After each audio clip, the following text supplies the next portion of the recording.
Si Gaius the Sage, ay isang maalamat na sorcerer na kilala bilang pinakamalakas na sage sa mundo. Sa pantasya na mundong ito, ang lahat ng mage ay ipinanganak na may isa sa apat na crest na nagdidikta sa kanilang mga mahiwagang kakayahan, ang Crest of Creation, Crest of Might, Crest of Rapid Firing, at ang Crest of Close Combat. Naabot ni Gaius ang pinakamataas na posibleng antas sa kanyang Crest of Creation, na ginagawa siyang pinakamalakas na sage kailanman. Gayunpaman, hindi pa rin siya nasisiyahan, dahil maaari siyang maging mas malakas kung taglay niya ang pang-apat na Crest ng Close Combat. Dahil imposibleng baguhin ang crest na mayroon ka ng pinanganak ka, nagpasya si Gaius na muling magkatawang tao na taglay ang ika-4 na crest libu-libong taon na ang lumipas. Sana ay kaya ko rin mag-reincarnate ng ganoon kadali sa tuwing ako ay magkakamali. Ang kanyang muling pagkabuhay ay si Matthias Hildesheimer na mula sa isang maliit na mapayapang bayan. Tumungo siya sa kabisera sa murang edad na 12 para mag-enroll sa Second Academy. Tinatangkilik niya ang kalawakan at kagandahan ng kabisera, nang marinig niya ang isang batang babae na nagngangalang Alma na sumisigaw sa isang panday sa loob ng isang tindahan ng armas. Pumasok siya sa shop para makinig pa na parang isang kilabot na stalker. Nasira ang mahiwagang espada ng kaibigan ni Alma nang sinusubukan niyang protektahan si Alma mula sa isang halimaw. Nagilty talaga siya tungkol dito at kailangang ayusin ito para sa kanyang kaibigan, dahil sa susunod na araw na ang entrance exam ng Second Academy. Gayunpaman, hindi alam ng panday kung paano i-enchant ang isang espada gamit ang mahika, kaya tumanggi siya sa trabaho at nagrekomenda na maghanap siya ng iba. Nang maramdaman ang kanyang desperasyon, si Matthias ay humakbang at sinabing gagawin niya ang enchantment kung gagawin ng panday ang espada. Ang panday ay nahihirapang paniwalaan na ang isang taong may pang-4 na crest ay maaaring gumawa ng isang bagay na tulad nito.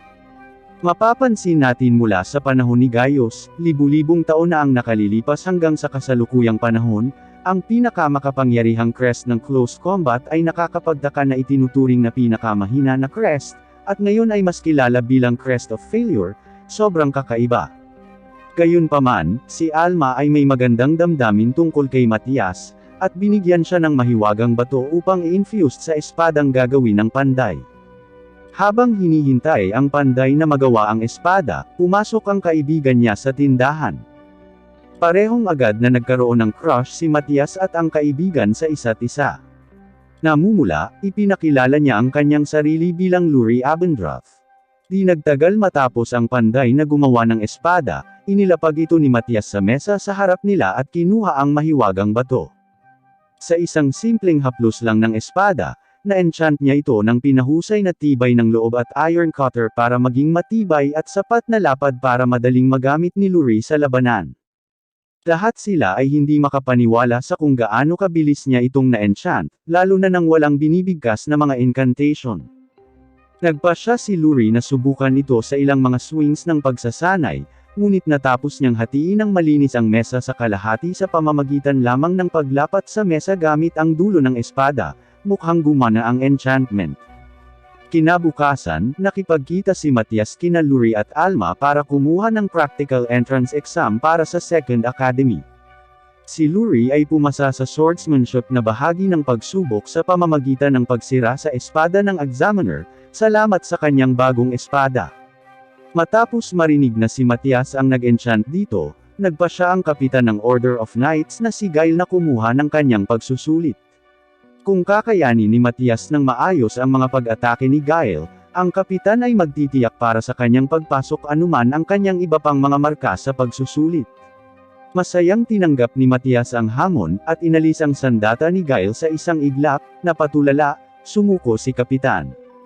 Susunod ay ang pagsusulit sa pagkakast, kung saan ang bawat kandidato ay kailangang tumama ng 5 target na may 5 arrow, isang uri ng enchanted magic. Ang enchanted magic ay isang paraan na maaaring gamitin ng sinuman sa pagkakast ng magic sa pamamagitan ng pagbigkas ng mga partikular na salita.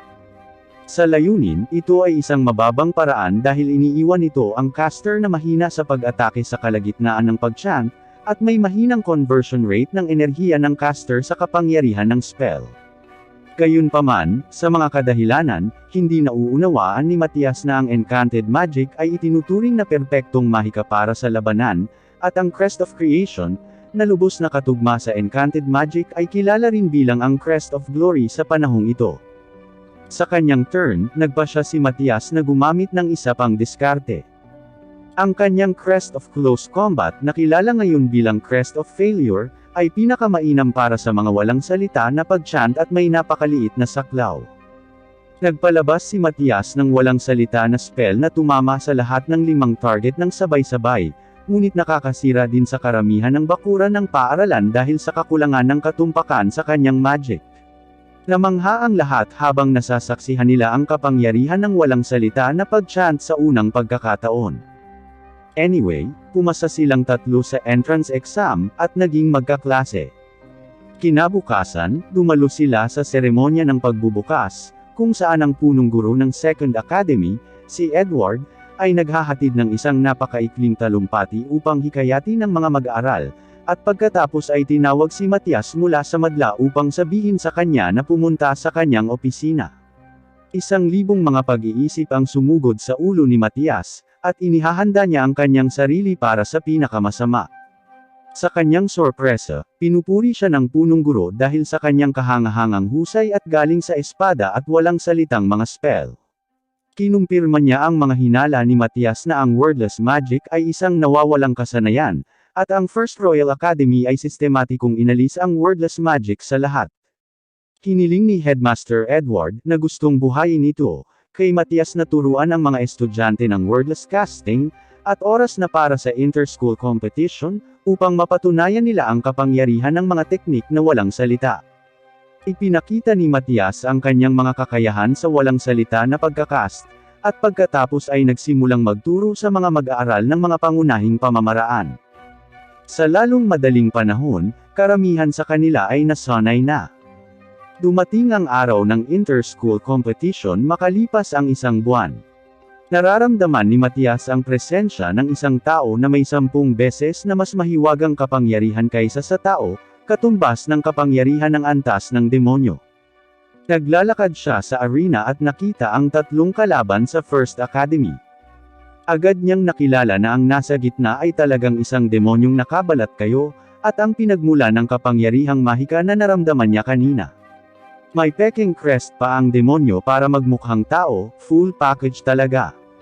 Ang 2 mandirigma sa magkabilang panig ay unang umatake, ngunit ang kanilang mga incantation ay masyadong mabagal, at pinabagsak sila ni Matias gamit ang isang walang salita na spell. Tanging ang demonyong estudyante lamang ang natitira, na nabigla kaya na-activate niya agad ang kanyang spell bago magpanggap na mag-chant ng incantation. Napansin ito ng madla at nagtataka kung ano ang nangyayari dito. Inatake ni Matias ang kanyang espada sa demonyo, pinilit siyang lumipad pataas at gumanti ng walang salita na mahika. Tinamaan niya ang demonyo gamit ang kanyang espada habang binasag ang spell para ipakita ang tunay na anyo ng demonyo. Dahil doon, inilantad ni Matias na may mga demonyong nakapasok sa First Academy libu-libong taon na ang nakalilipas, at sistematikong tinuligsa ang malakas na Crest of Close Combat sa paglipas ng panahon, upang ang mga tao na kanilang matagal ng kaaway ay maging umaasa sa mas mahinang anyo ng enchanting magic. Habang sinusubukan ng mga estudyante na lumikas, sinubukan ng demonyo na tumakas sa pamamagitan ng paglipad, ngunit pinutol ni Matias ang isa sa kanyang mga pakpak bago siya lumipad, at natalo ang demonyo. Si Matias ay inanyayahan sa palasyo ng hari kasama ang punong guro na si Edward, upang gantimpalaan ang kanyang hindi kapani-paniwalang gawa ng pagtalo sa isang demonyo. Hinihiling ni Matias ang karapatang gamitin ang lahat ng mapagkukunan na matatagpuan sa mga dungeon ng kaharian. Sa panahon ni Gaius, ang mga dungeon ay ang pinakamahalagang pag-aari ng isang kaharian dahil naglalaman ang mga ito ng mahahalagang mahiwagang ores, at mga artifact ng halimaw. Gayunpaman, dahil ang mahiwagang kaalaman ay tumitimbang ngayon, walang nakakaalam ng kanilang tunay na halaga. Binibigyan siya ng hari ng access, at pagkatapos ay hiningi siya ng kanyang opinyon sa biglaang pagkawala ng mga chosen ng kaharian, isang titulong ibinigay sa mga napakalakas na mage. Napagpasyahan ni Matias na lahat sila ay mga demonyong nagbabalat kayo, at pinili nilang tumakas ng nalantad ang estudyante sa First Academy. Dahil pumutok na ang kanilang lihim, naniniwala si Matias na maghahanda sila para sa isang ganap na pag-atake sa kaharian, at malapit ng maghangad ng kontrol. Ang kanyang pinakamahusay na hula ay mayroon silang mga 3 buwan bago ang pag-atake na ito.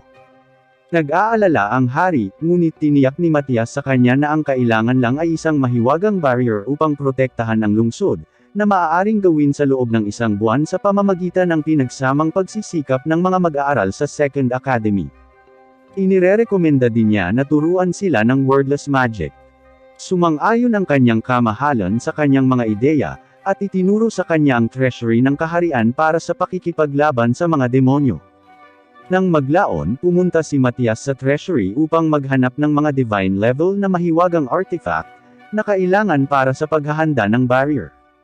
Nakuha ng isang partikular na espada ang kanyang interes, at sa pagsusuri sa mga pattern ng mahika na enchanted dito, nakilala niya ito bilang isa sa mga mahiwagang espada na ginawa niya sa kanyang nakaraang buhay. Kinuha niya ito pati na rin ang isang asul na pendant na ginawa niya sa kanyang nakaraang buhay, na may kakayahang pataasin ang mga makukuha mula sa mga puntos ng karanasan. Matapos maghanap sa buong treasury, kailangan pa rin niya ng higit pang mga item at nagpa siya na pumunta sa mga dungeon upang hanapin ang mga ito. Sa paaralan, niyaya niya sina Alma at Luri na pumunta sa mga dungeon kasama niya bilang isang party. Gayunpaman, nag-aalangan silang pumunta, dahil sa tingin nila ay magiging pabigat sila sa kanya. Sinabi ni Alma na siya ay palaging mahusay na archer, ngunit sinasabi niya na hindi sapat ito, dahil hindi ito maitugma ng maayos sa enchanted magic. At higit pa ay hindi siya magaling sa isang espada. Madaling ayusin ni Matias ang kanyang problema.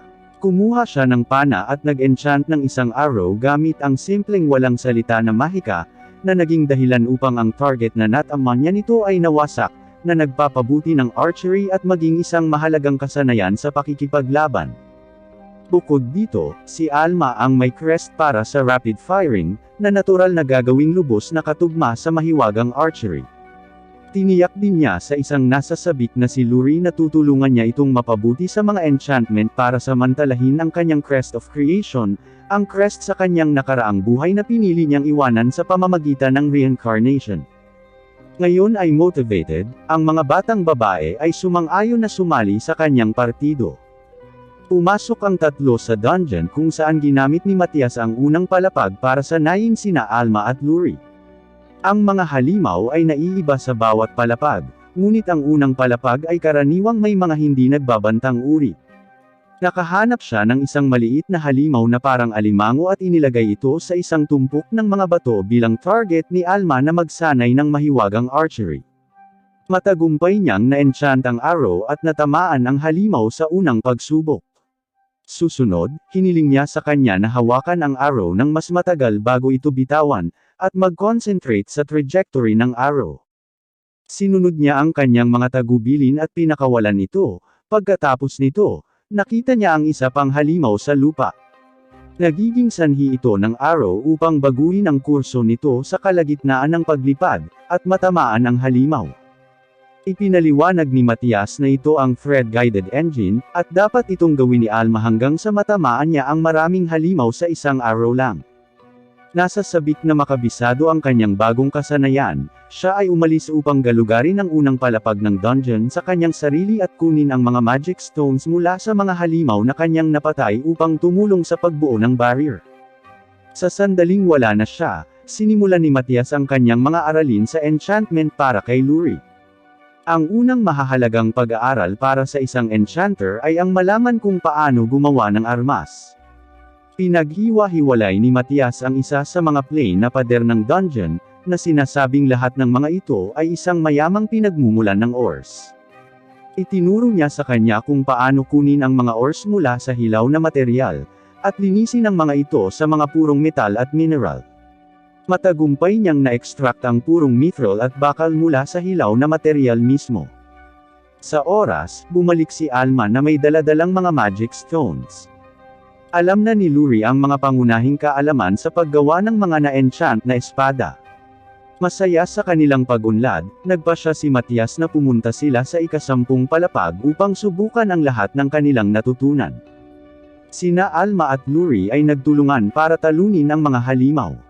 Inaatake ni Alma ang karamihan sa mga halimaw, at si Luri ay nagbibigay ng suporta sa pamamagitan ng paggawa ng mga arrow para sa kanya.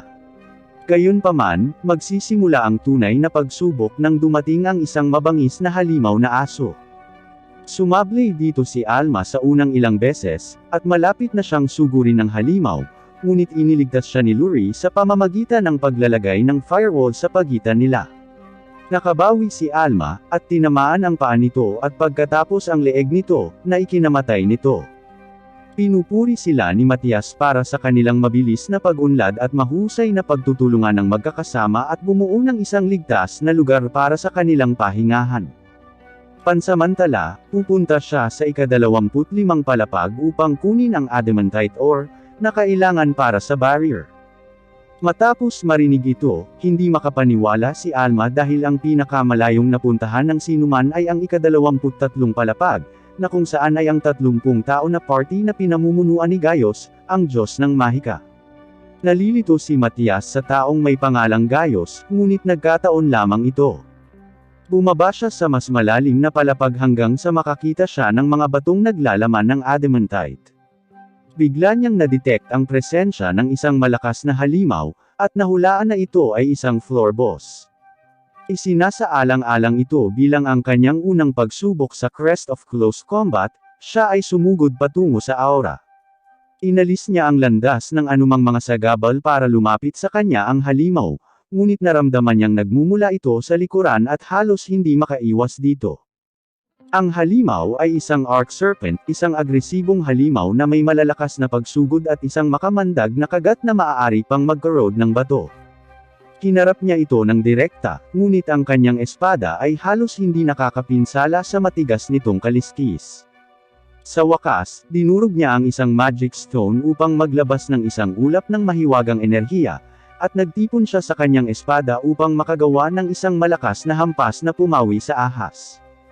Kasama ang patay na halimaw sa kanyang napunong storage, ang partido ay umalis sa dungeon at pumunta sa isa sa mga guild ng lungsod upang ibenta ang ulo ng halimaw at magic stone.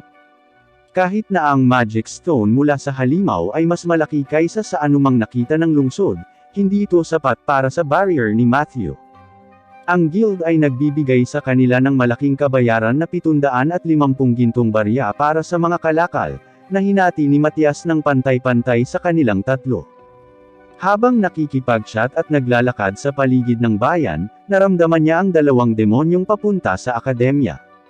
Ang isa sa mga demonyo ay medyo mahina, habang ang isa ay mas malakas kaysa sa nakaharap niya sa inter-high competition. Nagplano siyang harangin ang mga demonyo bago sila makarating sa akademya, na si Matias ay nakaharap sa mas malakas, habang ang 2 babae ay nakikitungo sa mas mahina. Unang inatake si Matias, ngunit hindi ito umubra, dahil wala siyang sapat na mahika upang talunin sila. Kaya sa halip ay ginagamit na lang niya ang spell ng demon sa pamamagitan ng pagkontrol dito. Dinala niya pababa ang mga demonyo hanggang sa malapit na sila para matamaan ni Alma ang mas mahinang demonyo. Gumagamit siya ng mga enchanted arrow na nagpapabagal sa kanya. Inis, ang mahinang demonyo ay nakipaghiwalay sa isa, at inilipat ang kanyang atensyon sa 2 pa. Ang mas malakas na demonyo ay nagpapalabas ng malawak na hanay ng spell na imposibleng iwasan. Gayunpaman, sinira ito ni Matias sa pamamagitan ng spell sa mahina nitong bahagi. Nagulat ang demonyo, dahil ito ang unang pagkakataon sa buong buhay niya na natalo ng isang tao ang galaw na iyon. Ginamit ni Matias ang kanyang hindi mabilang na karanasan sa pakikipaglaban mula sa kanyang nakaraang buhay upang laslasin ang demonyo gamit ang kanyang espada.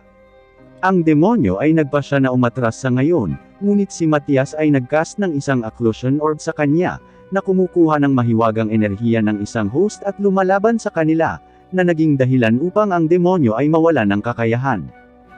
Bilang huling hakbang, sinubukan niyang magpalabas ng isang demonyong eksklusibong spell na nag-aalay ng kanyang buhay para magpatawag ng isang kawon ng mga halimaw, ngunit inaasahan ito ni Matias, at pinigilan ito.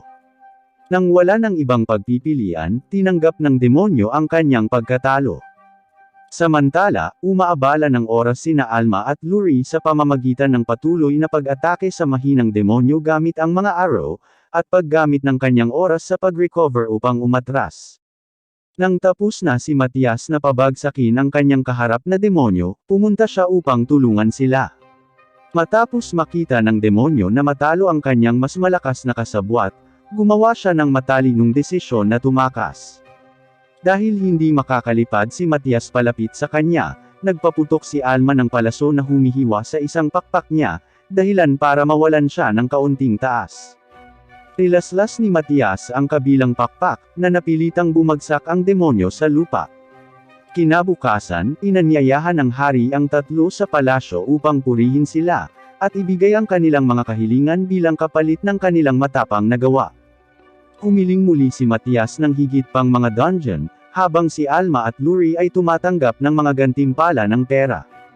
Habang ang hari ay nagsasalita tungkol sa ilang mga walang silbi na bagay, may nadetect si Matias, at hinihiling sa impostor sa courtroom na ibunyag ang kanilang mga sarili. Nang walang lumilitaw, siya ay gumawa ng isang spell ng isang lugar sa Kisame, at isang hiyawan ng narinig na kinikilala ng hari bilang si Elhart, isang dating chosen. Ipinaliwanag niya na ang mga demonyo ay nag-set up ng isang mahiwagang interface spell doon, na nagpapahintulot sa kanila na mag-espiya sa courtroom mula sa isang malayong lugar. Nagagawa pa nitong matukoy ang mga coordinate ng kanilang hideout, na lumalabas na nasa isang nayon na winasak ng mga demonyo ilang taon na ang nakalipas. Sa kasamaang palad, ang nayon ay masyadong malayo para sa kanila upang gawin ang paglalakbay sa isang makatwirang tagal ng oras, at si Matias ay hindi pa sapat na malakas upang gumamit ng teleportation magic ng maayos. Nag-iisip siya ng ibang paraan para makarating doon, ngunit surprise niya na lang ito mula kina Alma at Luri, at nagtungo sila sa bundok.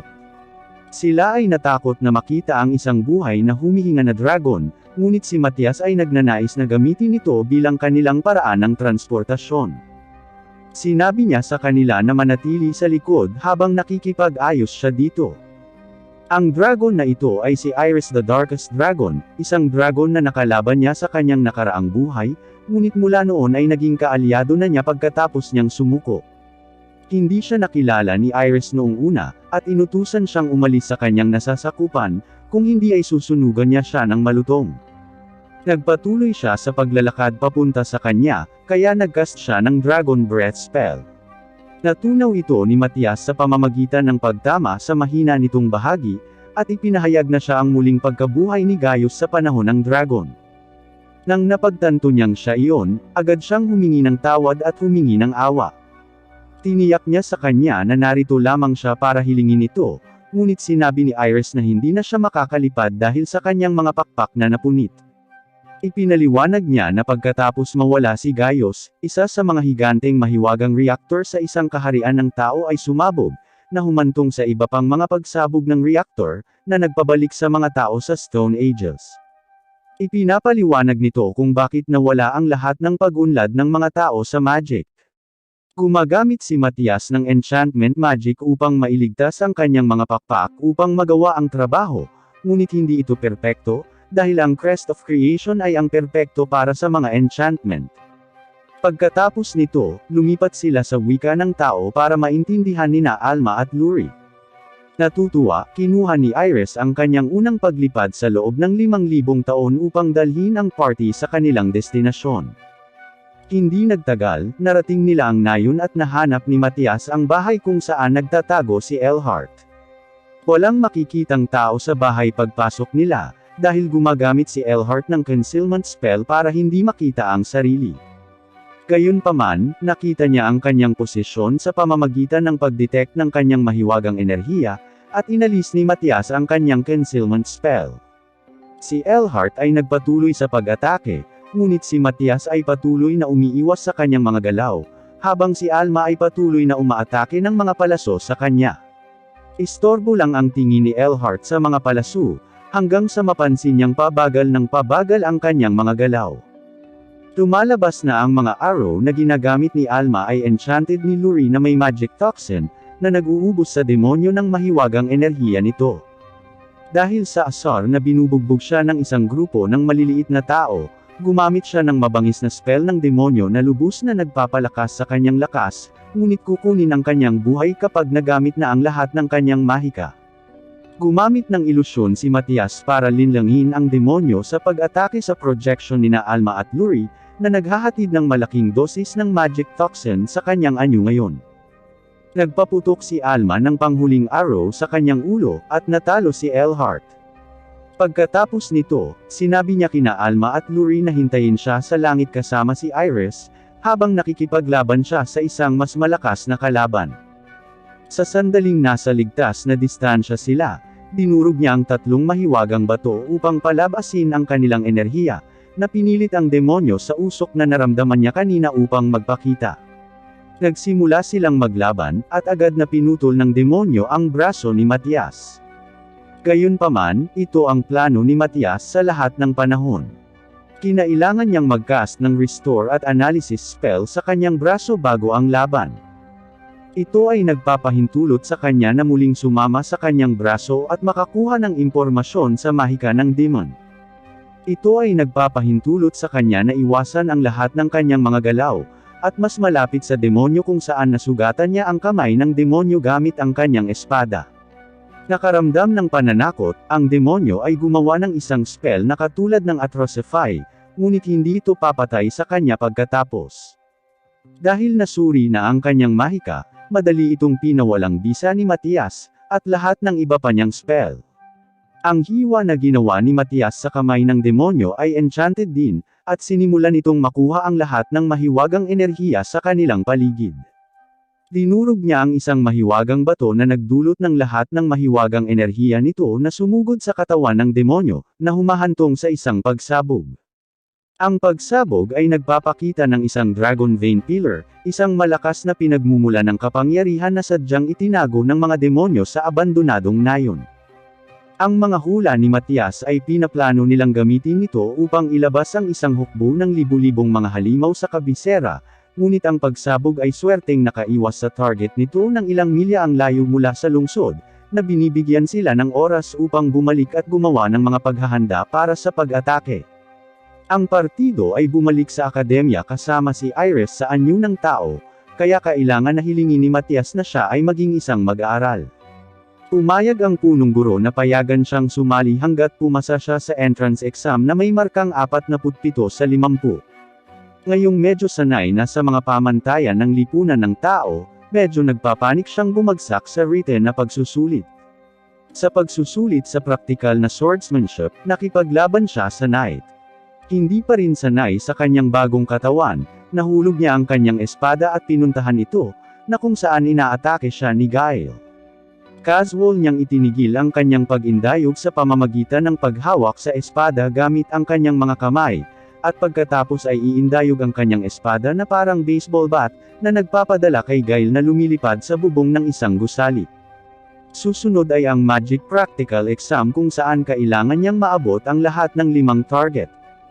Chinacharge ni Iris ang kanyang spell na hinuhulaan ni Matias na magiging masyadong malakas, at gumagawa siya ng barrier laban dito.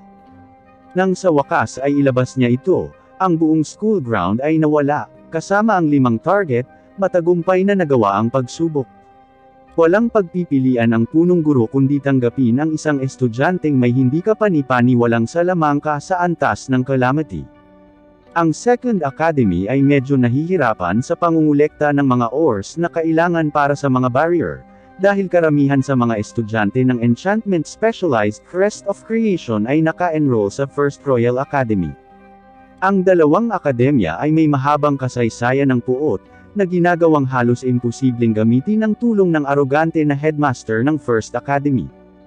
Gaya ng inaasahan, tumanggi ang punong guro na kilalanin ang patunay ng lakas ng Second Academy mula sa inter-high competition, at itinuturing silang napakababa upang tumulong.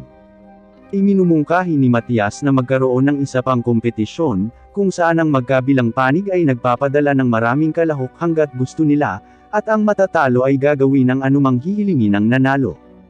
Ang First Academy Headmaster ay sumasang-ayon lamang sa kondisyon na si Matias ay mananatili na hindi kasali dito. Sumasang-ayon siya sa mga tuntuning iyon. Sa araw ng competition, ang First Academy ay nag-all out sa pagpapadala ng isang malaking grupo ng kanilang pinakamahusay na Crest of Creation na mga mag-aaral, habang ang Second Academy ay nagpapadala lamang ng 5 mag-aaral, wala sa kanila ang nagtataglay ng Crest of Creation. Inaasahan ang isang madaling panalo, sinabihan sila ng arogante na headmaster na magsimula. Ang lahat ng mga mag-aaral sa First Academy ay nagsimulang mag-encanting ng spell, ngunit ang chant ay napakahaba kaya madaling pinabagsak ng 5 estudyante ang lahat ng kanilang mga kalaban gamit ang walang salita na magic. Ang hari na lihim na nanunood mula sa itaas, ay inaresto ang First Academy Headmaster dahil sa pagtataksil habang ginagawa pa rin niya ang kanyang mga estudyante na magsanay ng encanting magic sa kabila ng kanyang utos na mag-convert sa walang salita na magic.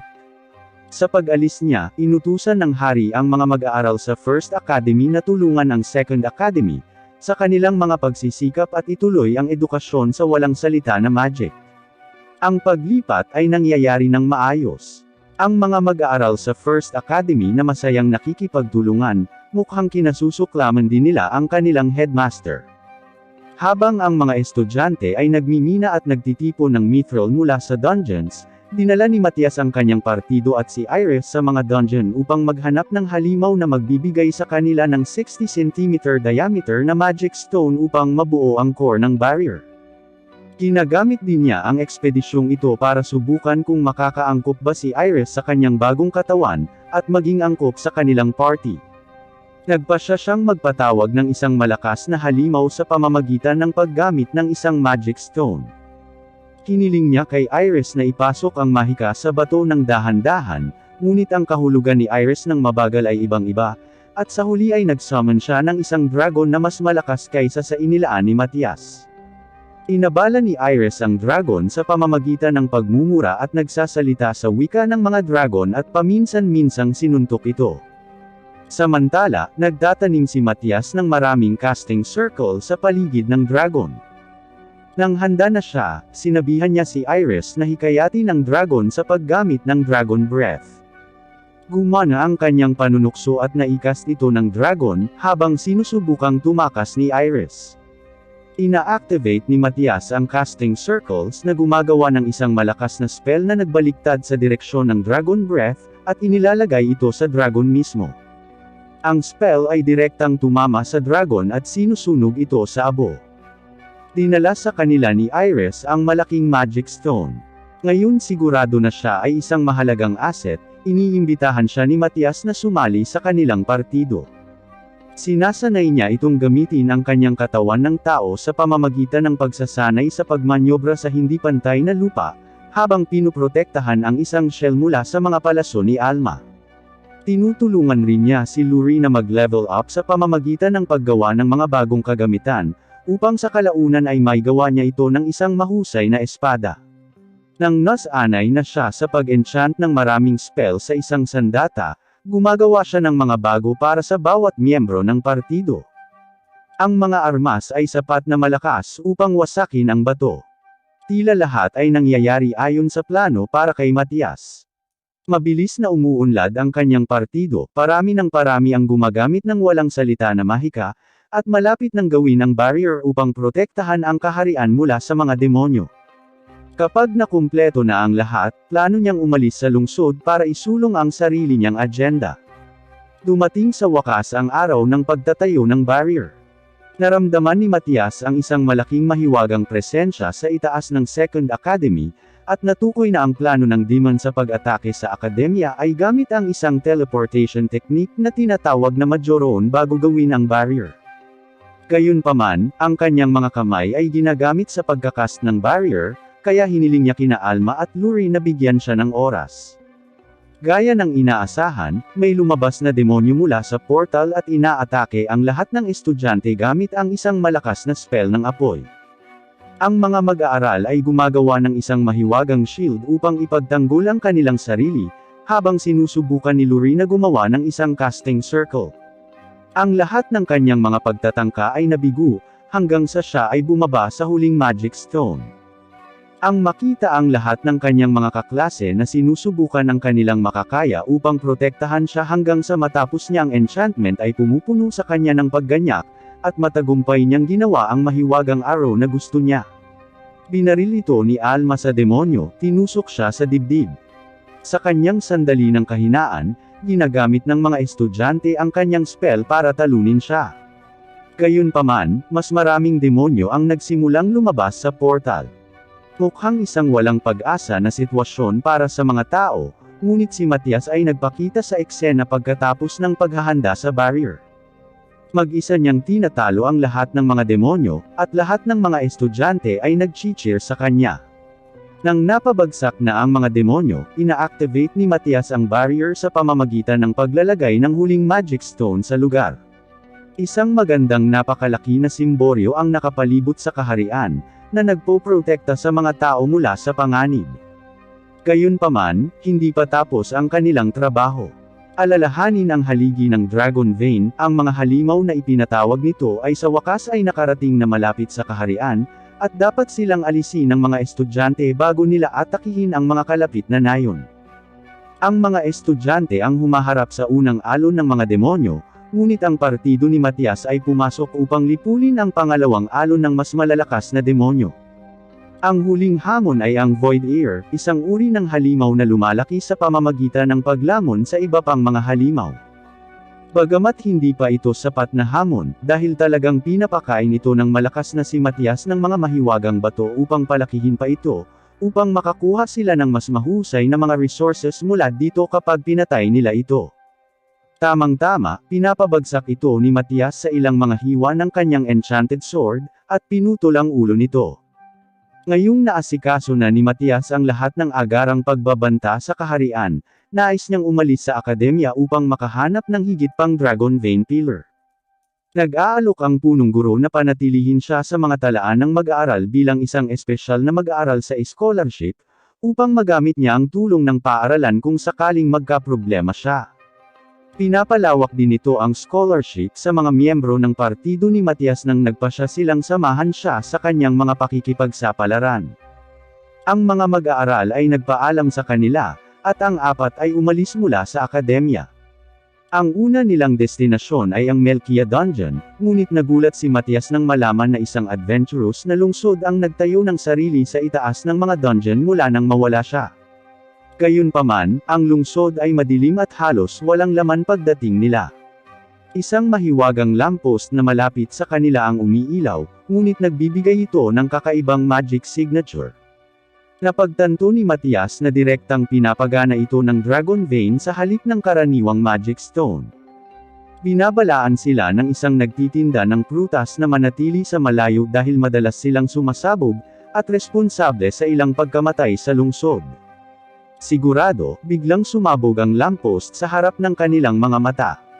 Ipinaliwanag ng lalaki na dati silang gumagamit ng mga magic stones, ngunit ipinagbawal ng kasalukuyang Panginoon ang paggamit nila sa lungsod dahil sila ang pinakamahalagang produktong pang-export.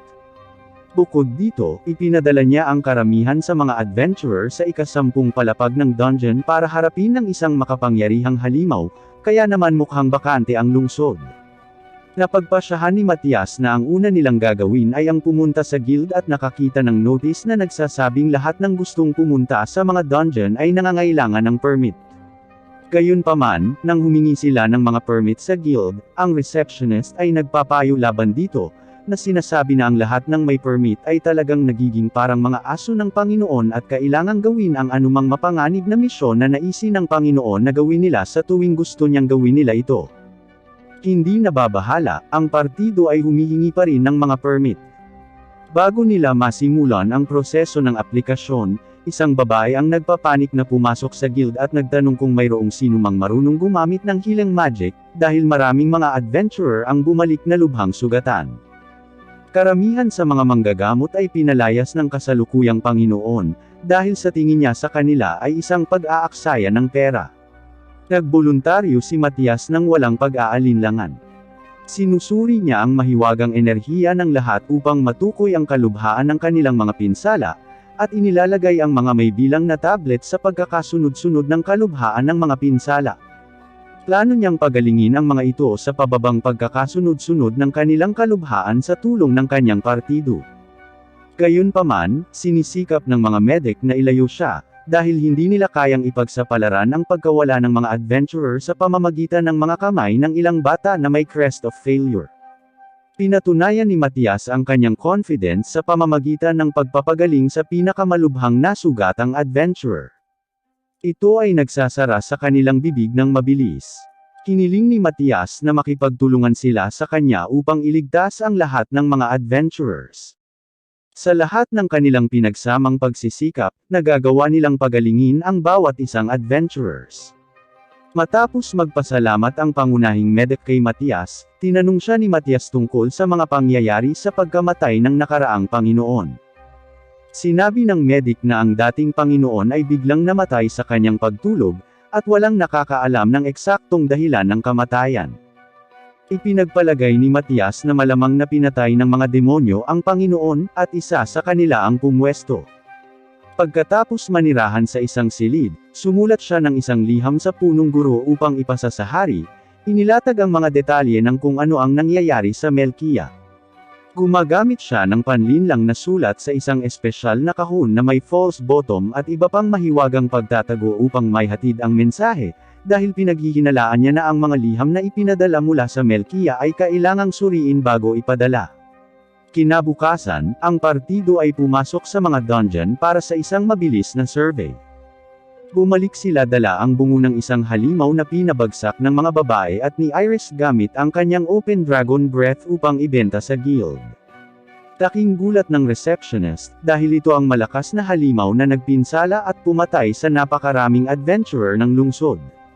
Sinabi niya na makukuha lamang nila ang kanilang gantimpala kapag na-verify ito ng Panginoon, at sumulat ng isang liham sa kanya upang iulat ang pagpatay sa halimaw, na nagsasabi na ang mga babae ay napakalakas habang ang lalaki na si Matias ay isang manggagamot lamang na hindi sumasali sa mga laban. Ibinebenta ng partido ang natitira nilang mga pinabagsak para sa pera para makabili ng pagkain. Ang Panginoon ay nagpadala ng isang pares ng mga tulisan upang ibagsak ang party pagkatapos basahin ang sulat. Nakita sila ni Matias, at natutuwa siyang malaman na gumana ang kanyang plano. Gumagamit siya ng telepathy spell para sabihin sa mga babae na sila ay sinusundan. Direktang hinarap nila ang mga goons, at hinuli ng mga goons si Matias bilang isang hostage, na nagbabanta na papatayin ang pinakamahina nilang miyembro kung hindi sila pumayag na maglingkod sa Panginoon. Sa hudyat ni Matias, natalo silang lahat ni Iris ng walang anumang sandata, pinabagsak sila ng madali. Nilagyan niya sila ng tracking at demon detecting spells para subukan ang kanyang mga hinala tungkol sa Panginoon. Kinabukasan, nakatanggap si Matias ng salita mula sa mensahero ng hari na magkita sa isang partikular na lugar sa mga dungeon. Nang nakipag-ugnayan sila, iniabot sa kanya ng mensahero ang sulat ng hari, na nagbibigay sa kanyang partido ng autoridad na arestuhin ang Panginoon sa ngalan ng hari. Salamat sa mga tracking spells, natukoy niya ang lokasyon ng Panginoon sa isang bahay na nakatago sa labas ng lungsod. Dumating silang 5 sa bahay na walang nakitang bantay sa labas. Nakita ni Matias ang maraming goons na naghihintay sa kanila sa loob ng bahay. Pumasok ito mismo sa pangunahing pinto, at sinalubong sila ng maraming spell na ibinato sa kanila, ngunit hinaranggan silang lahat ni Luri ng isang shield. Susunod, pinabagsak silang lahat ni Matias sa isang spell lang. Na-detect niya ang presensya ng Panginoon sa basement, at nakita niya ang lihim na pasukan nito. Marami pang goons ang lumabas mula sa kanilang mga pinagtataguan upang tambangan sila sa basement, ngunit muli silang natalo ni Matias sa isang bagsakan. Sinubukan ng Panginoon na labanan ang pag-aresto, ngunit ginawa lamang siya ni Matias na mawalan ng malay sa pamamagitan ng pagpitik ng kanyang mga daliri at ibinigay siya sa messenger na dalhin sa kaharian. Nahanap niya ang mga labi ng isang liham na may bakas ng mahika, na nagpapahiwatig na natagpuan ng mga demonyo ang Dragon Vein sa mga dungeon ng lungsod. Ito ay nagbabadya ng masamang balita dahil ang tamang enchantment sa vein ay maaaring magdulot ng kapahamakan sa mundo. Bigla silang nakaramdam ng panginginig sa basement, ibig sabihin, ginagamit na ng mga demonyo ang Dragon Vein para ipatawag ang isang kawon ng mga halimaw. Mayroon silang 2 oras bago dumating ang mga halimaw at sumira sa lungsod. Bago nito, kailangan nilang talunin ang kumokontrol ng demon sa haligi ng Dragon Vein. Pumasok sila sa mga dungeon para ma-access ang Dragon Vein. Na-detect nila ang mga demon magical signature sa vein, na nagpapahiwatig na pinakialaman nila ito sa ilang paraan upang gawin ito sa kanilang pag-uutos. Inatasan niya si Luri na ipawalang bisa ang kanilang mahika sa pamamagitan ng kanyang enchantment, habang pinalalayo ni Alma at Iris ang mga halimaw mula kay Luri sa lungsod, at mas bababa siya para harapin ang mga demonyo. Sila ay nasa patuloy na telepatikong komunikasyon sa kabuuan. Sa isang oras na natitira hanggang sa dumating ang mga halimaw, sinusubaybayan ni Luri ang daloy ng demonic magic at nagsimulang subukang humadlang, at si Matias ay nakatagpo ng isang demonyo. Nakulong siya sa telepatikong spell ng demon, at napagtanto na may mas mataas na demon na nagbibigay sa kanya ng lahat ng mga utos. Sinimulan niya ang pag-atake gamit ang isang simpleng sword slash, ngunit hinarangan ito ng demonyo ng isang barrier na sumasabog kapag nadikit. Masasabi niyang kaharap niya ang isang demonyong mas malakas kaysa sa mga nakaharap niya hanggang ngayon sa buhay na ito. Ang boses ay nagsasabi sa demonyo na gumamit ng mga long-range spells laban sa kanya, dahil ang kanyang crest ay dalubhasa para sa malapitan na labanan. Sinabihan niya ng telepathically si Luri na maghanda ng 2 casting circles para sa kanya. Kasabay nito, ang demonyo ay nagpapadala ng maramihang mga long-range na pag-atake na wala siyang pagpipilian kundi magtanggol laban dito, na inilalayo pa rin siya sa demonyo. Nang naihanda na ni Luri ang casting circles, nagsimulang tumakbo si Matias patungo sa demonyo. Sinabi niya sa kanya na i-activate ang mga circles, na nagtatapos sa pagpapawalang bisa sa lahat ng mga trap spell na inilatag ng demonyo, at pinutol din ang communication spell na ginagamit ng demonyo para makinig sa boses ng nakatataas na demon. Pagkatapos ay ibinato niya ang tuloy-tuloy na linya ng mga spell sa barrier ng demon, sinasamantala ang oras ng pag-reset ng barrier explosions para umatake gamit ang kanyang espada bago matapos ang cooldown nito. Sinisira nito ang barrier. Ang communication spell ay muling isinaaktibo pagkatapos nito. Narinig ni Matias ang mas mataas na demon na nag-iisip kung siya ba ay ang reincarnation ni Gaius, ibig sabihin, ang mas mataas na demon ay maaaring isang sinaunang demonyo upang malaman ang tungkol kay Gaius. Sinabi ng master sa demonyo na gamitin ang kanyang huling paraan, ang kanyang berserk mode. Sa kabila ng kanyang pagbabago, si Matias ay walang kapantay at kalaunan ay pinugutan ng ulo ang demonyo. Matagumpay ding na-neutralize ni Luri ang lahat ng demonic tampering sa Dragon Vein, na humahantong sa pagkawala ng mga halimaw na umaatake sa lungsod. Ang natitira na lang ay alamin kung sino ang mas mataas na demon, isang hamon sa ibang antas kaysa sa mga pinagdaanan ni Matias at ng kanyang partido sa ngayon. Itinala ni Matias ang magical signature ng spell ng komunikasyon ng demon na naiwan sa isang magic stone. Nang maupo ang party upang magpahinga, ipinaliwanag niya na mayroong isang sinaunang kagamitan na maaaring magbasa ng magic stone at matukoy ang lokasyon ng master na demonyo. Ang device ay matatagpuan sa kasalukuyang Laghinia Alliance sa kabila ng hangganan ng kaharian. Nagpasya si Matias na pinakamadaling tumawid sa hangganan sa tulong ng hari, kaya nagpasya silang bumalik sa kabisera. Dumating sila sa Second Academy Campus at nalaman na ito ay sumasailalim sa kumpletong muling pagtatayo sa pamamagitan ng pagsisikap ng parehong mga mag-aaral ng Academy. Ipinaalam ni Matias sa punong guro ang kanilang layunin sa kabila ng hangganan, at tinanong kung tutulungan sila ng hari. Sinabi ng punong guro na ipaparating niya ang mensahe sa kanyang kamahalan, at hihilingin sa kanya na makuha ang kooperasyon ng Guild ng Laghinia Alliance upang matiyak na maayos ang lahat. Nag-aalok ang partido na tumulong sa pagtatayo hanggang makuha nila ang pahintulot upang tumawid sa hangganan. Pagkalipas ng ilang araw, kumuha sila ng nakasulat na permit mula sa hari at nagtungo sa alyansa ng Laghinia. Siyempre, hindi lang ito ang naging hadlang nila para makarating sa device. Pinarkahan ng lungsod ang lugar kung saan ang device ay isang restricted region, ang A-rank adventurer lang mula sa kanilang guild ang autorisadong mag-access. Dumating sila sa Laghinia's Guild upang salubungin ng isang adventurer, na naghihintay sa kanila mula sa mensahe ng hari. Sinabi niya na lahat sila ay dapat pumasa sa A-rank na pagsubok, na isang mock fight sa isang proctor bago pumunta sa restricted region. Sa sandaling iyon, si Gilas ay isang sikat na S-rank adventurer ng Lag-Inya ay pumasok, at sinabing siya ang magiging proctor ng pagsusulit. Ipinasa niya sina Iris, Alma, at Luri nang hindi nila nilalabanan, ngunit iginiit na magkaroon ng tunggalian kay Matias. Gusto niyang harapin ang batang ito na naging kilala bilang Demon Slayer. Bago magsimula ang tunggalian, sinabi ni Gilas na hindi siya gumagamit ng anumang mahika upang lumaban, ngunit pwedeng gamitin ni Matias kung gusto niya.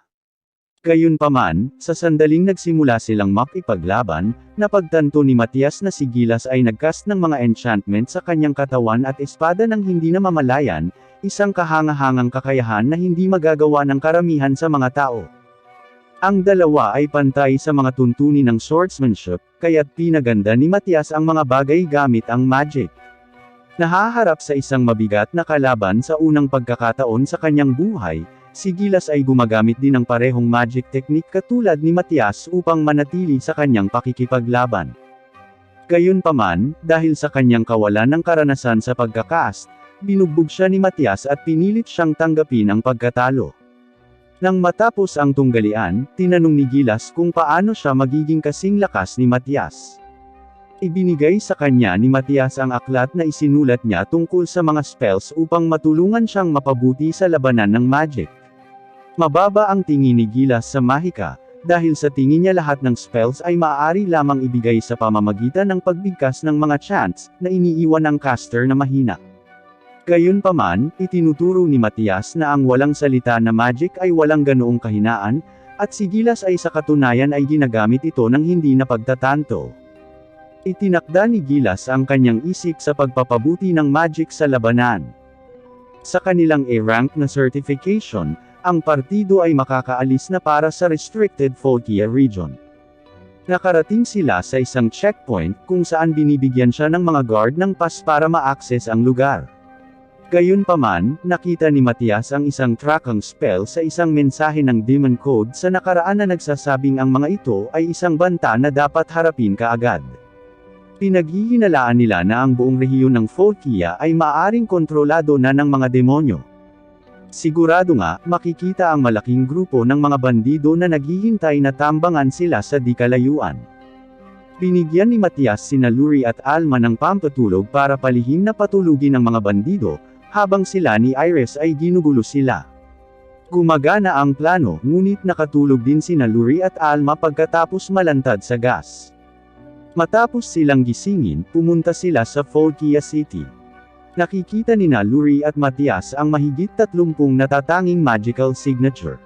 Ito ay napakasamang balita, dahil nangangahulugan ito na ang Folkia ay nasakop na ng mga demi-demon, isang espesyal na klase ng mga demonyo na hindi maaaring gumamit ng anumang mga espesyal na spell, ngunit nagtutulungan sa mga grupo gamit ang isang nakabahaging kamalayan.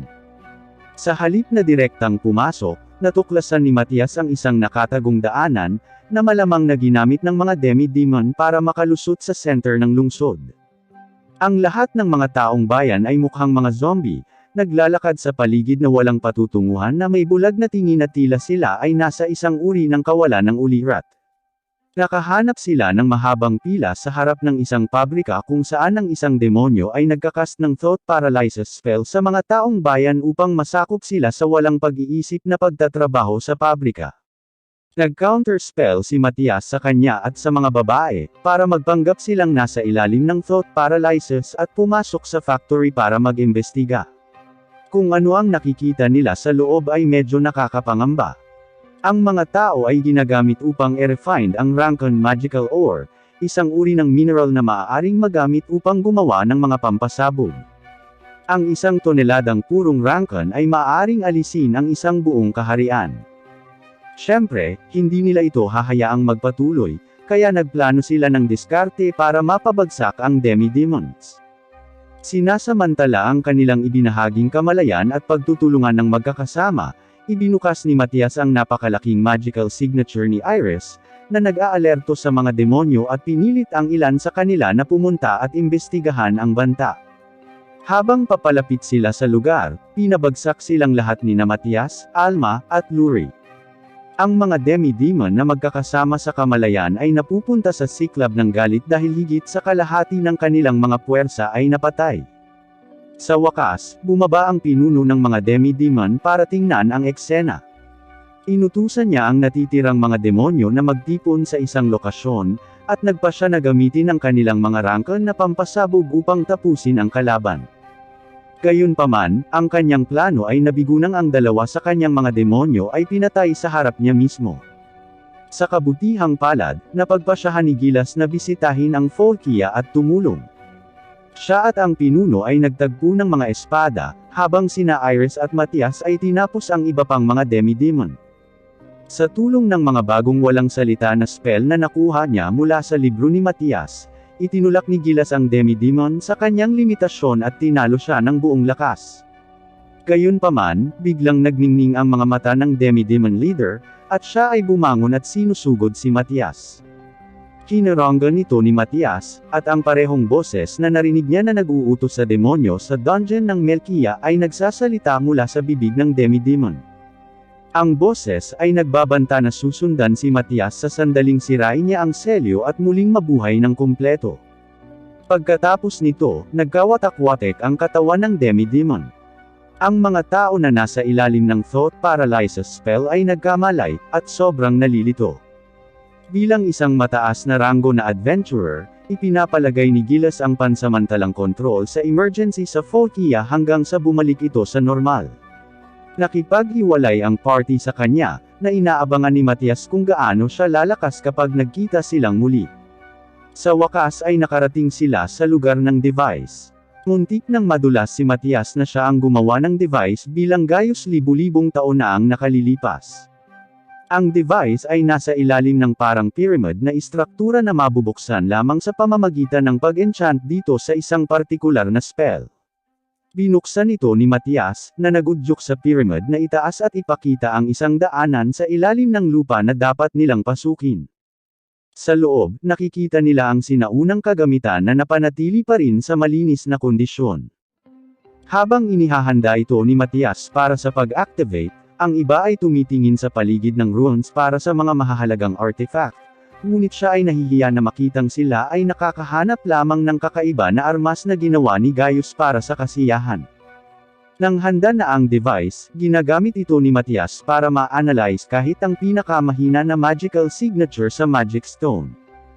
Ibinunyag na ang demonyo sa likod ng lahat ng ito ay si Zardius, isang demonyong napakalakas na kahit na ang mga mage noong panahon ni Gaius ay hindi siya maalis, at kinailangan siyang eselyo. Ang mineral at ang selyo ay halos masira na. Wala silang pagkakataong talunin siya sa kanilang kasalukuyang antas. Bilang huling pagsisikap, ginawa ni Matias ang device na suriin ang isa sa mga kakaiba na signature ng armas upang matukoy ang lokasyon ng isa pang makapangyarihang espada na ginawa ni Gaius. Sa kabutihang palad, ang espada ay nangongolekta ng alikabok sa kaba ng kabisera. Mabilis na nagtungo sila patungo sa kabisera sa anyo ng Iris Dragon. Sa daan, lahat sila ay nakakaramdam ng napakalaking magical signature, ibig sabihin, ganap na nasira ni Zardius ang selyo, at sinusundan sila.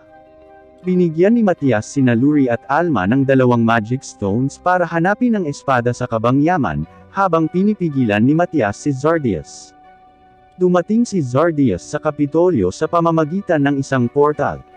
Si Iris ay nagpakawala ng isang higanting sabog sa pamamagitan ng kanyang Dragon Breath spell, ngunit hindi ito nagdulot ng pinsala kay Zardius.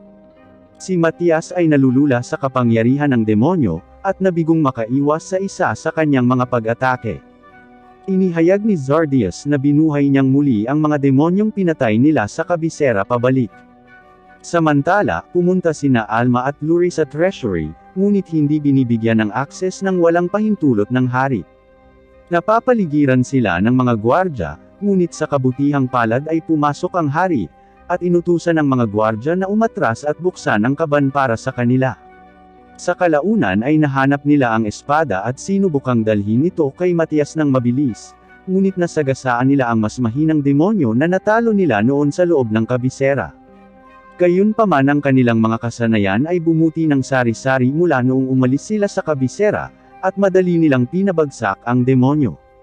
Isang mas malakas na demonyo ang pumasok sa eksena kasama ang dalawang kaklase sa Second Academy bilang mga hostage para i-blackmail ang mga babae sa pagbibigay sa kanya ng espada. Ang mga batang babae ay sumuko at ibinaba ang kanilang mga armas. Si Matias, na halos maubusan na ng mahiwagang enerhiya, ay nag-iisip kung dapat ba niyang gamitin ang huli niyang kapangyarihan para muling magkatawang tao sa susunod na panahon, kung kailan ang kapangyarihan ni Zardius ay humina na kahit kaunti. Gayunpaman, hindi niya maatim na iwanan ang kanyang mga kaibigan upang mapahamak kasama ng kasalukuyang sibilisasyon. Sa panibagong kasigasagan, ginagamit ni Matias ang kanyang lakas sa buhay upang madagdagan ang kanyang mahiwagang kapangyarihan upang manatili hanggang sa makuha niya ang espada. Kasabay nito, kukunin na ng demonyo sa ibaba ang espada mula kina Alma at Luri, nang sumagip ang isang grupo ng mga estudyante sa Second Academy. Sa wakas ay ibinato ng mga babae ang espada kay Matias. Gayunpaman, sa sandaling tumalikod siya upang kunin ito, sinaksak siya ni Zardius sa puso, na ikinamatay niya. Hindi niya alam na ang kinakailangan para sa activation ng espada ay ang kamatayan ng gumagamit nito. Nang na-activate na, binubuhay ng espada ang gumagamit at binibigyan sila ng napakalaking mahiwagang enerhiya. Sa lahat ng bagong natamo nitong kapangyarihan, si Matias ay naghatid ng isang nakamamatay na atake kay Zardius, na naging abo. Sa wakas, ang mundo na nasa krisis ay tapos na, at ang kapayapaan ay bumalik sa mga tao sa buong mundo. Sina Alma, Luri, Iris, at Matias ay may masayang muling pagkikita. Nang ganap na naubos ang kanyang mahiwagang enerhiya, bumalik si Matias sa Second Academy bilang isang mag-aaral hanggang sa mapunan muli ang kanyang enerhiya. Para sa mga mahimalang gawa, ang hari ay bukas palad na ginagantimpalaan sila ng lahat ng gusto nila. Para kay Iris, napakaraming pagkain ang mahalaga. Binigyan ni Matthias si Luri ng magandang pendant na ginawa niya mula sa mga ores na binili niya sa isang tindahan. Ginugugol niya ang natitirang bahagi ng kanyang muling pagkakatawang tao sa pag-level up ng kanyang crest ng close combat, at pagpunta sa maraming pakikipagsapalaran kasama ang kanyang kamanghamanghang partido upang maging pinakamalakas na sage sa panahong ito. Iyon lang para sa video na ito. Siguraduhin na mag-like at mag-subscribe para sa higit pang videos. Salamat sa panunood.